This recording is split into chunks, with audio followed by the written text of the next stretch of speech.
Hi friends, welcome to the channel. If you're new here, welcome. My name is Christina. I am the designer here at TinyX Studio. Today's video is going to be about it's going to be a design with me, and we're going to design a brand together. It's going to be for a Colive co-working brand. First thing I'm going to do is start with doing a Pinterest board. So we're kind of going through this, but I'm going to go ahead and jump into Pinterest and start a board and just collect anything, font, interior, texture, drawings, sketches that kind of inspire me in this process of searching for something that fits the brief. And then we'll build out a few options for the mood board, kind of figure out if I was a client which one of those three would be best, and then use that as the board that I'll use to design out the logo and then the brand. So let's get started.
first thing you'll see is that I now have a mood board, and this one, because I'm both the client and the designer, since this is a passion project, I'm able to dig into kind of what I really want and the aesthetics that I'm looking for in terms of how I want this brand to take up, let's say, a space. Because I'm also designing this brand by imagining it inside a space, inside an interior.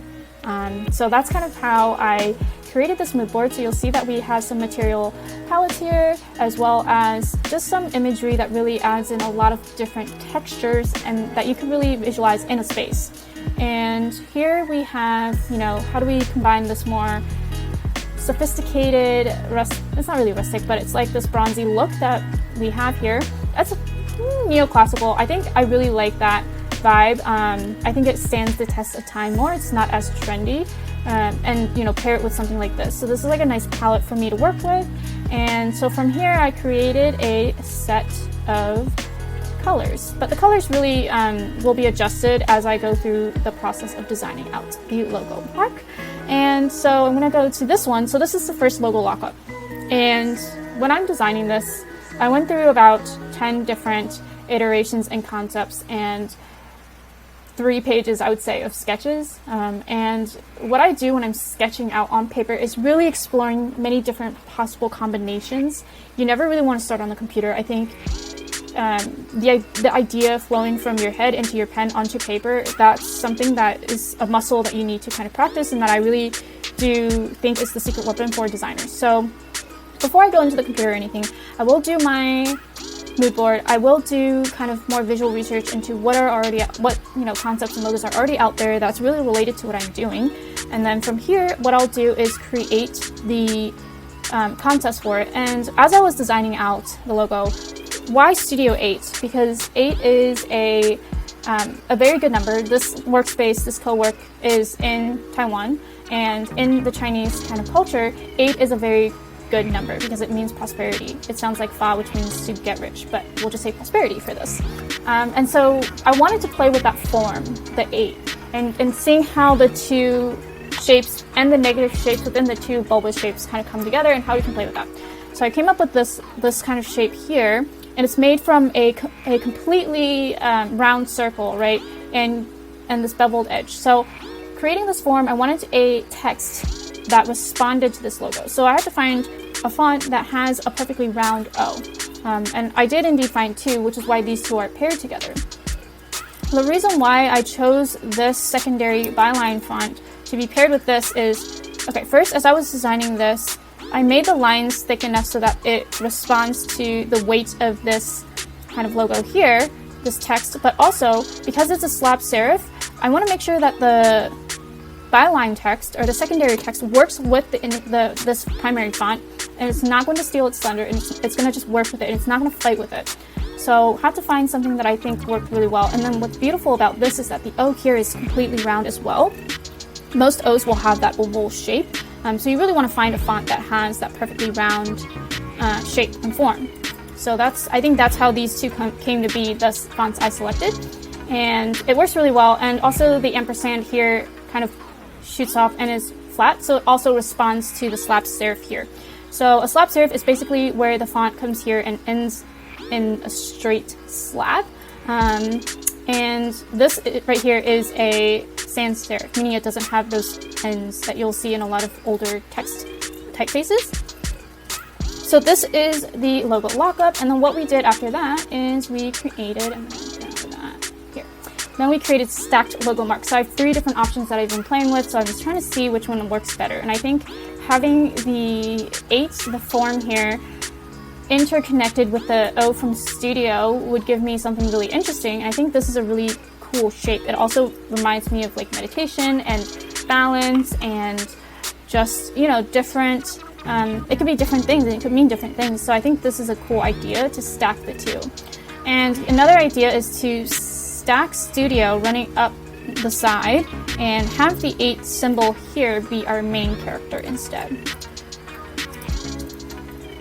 One of the last options and kind of ideas is just to have it stacked, so Studio 8 and then Colive and Cowork, and just have the byline underneath so that it sandwiches this form together here.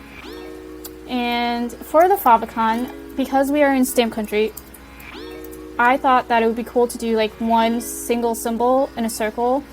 This could be also a great wax seal. I think it's something that we can explore. The one option that I would do if it was going to be a stamp would be to run studio from the 9 o'clock position to maybe the 12 o'clock, just to see how that kind of fits into this kind of composition. But that's something that would be studied and explored more.